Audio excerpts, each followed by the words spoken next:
বলুন বাচ্চার নাম কি? বলো তো তোমার নাম কি? ইশিকা কি খাতুন? আচ্ছা ঠিক আছে। আর তোমার বাড়ি কোথায়? গ্রামের নাম কি জানো? ঠিক আছে। এই মা, এই বাচ্চার এরকম অবস্থা কবে থেকে বলো? জন্ম থেকে? জন্মের সময় বুকের দুধ খায়নি, টানতে পারেনি? হ্যাঁ হ্যাঁ।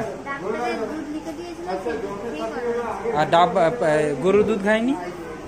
হ্যাঁ, গরুর দুধও খেয়ে যায়। 6 মাসের নিচেই চালু করেছিল, তাই তো? আচ্ছা, ওর এখন বয়স কত? 7 বছর। ওজন কত হলো? 10 কিলো। আর তোমার বাচ্চা স্কুলে পাঠাতে পারো না বাড়িতেই রাখো? বাড়িতেই থাকে। আর বাচ্চা খাওয়া দাওয়া কি করে এখন? আর কিছু? আচ্ছা ঠিক আছে। পরিবারের লোক কি করে? আচ্ছা, থাকো কোথায়, গ্রামে না শহরে? গ্রামে। আচ্ছা ঠিক আছে।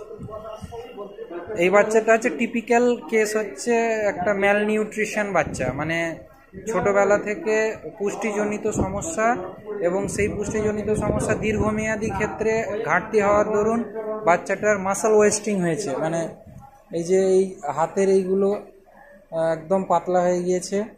হ্যাঁ, কোনো রকমের মাসলস জেনারেটই করেনি এই জায়গাগুলোতে, এই জন্য এর দাঁড়াতে অসুবিধা।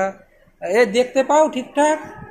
বাহ, ঠিক আছে ঠিক আছে। তো এই জায়গাগুলো থেকে এটা একটা টিপিক্যাল ম্যাল নিউট্রিশন কেস। এটা অ্যানালাইসিস করা হবে এবং দেখা যাক কি হয়।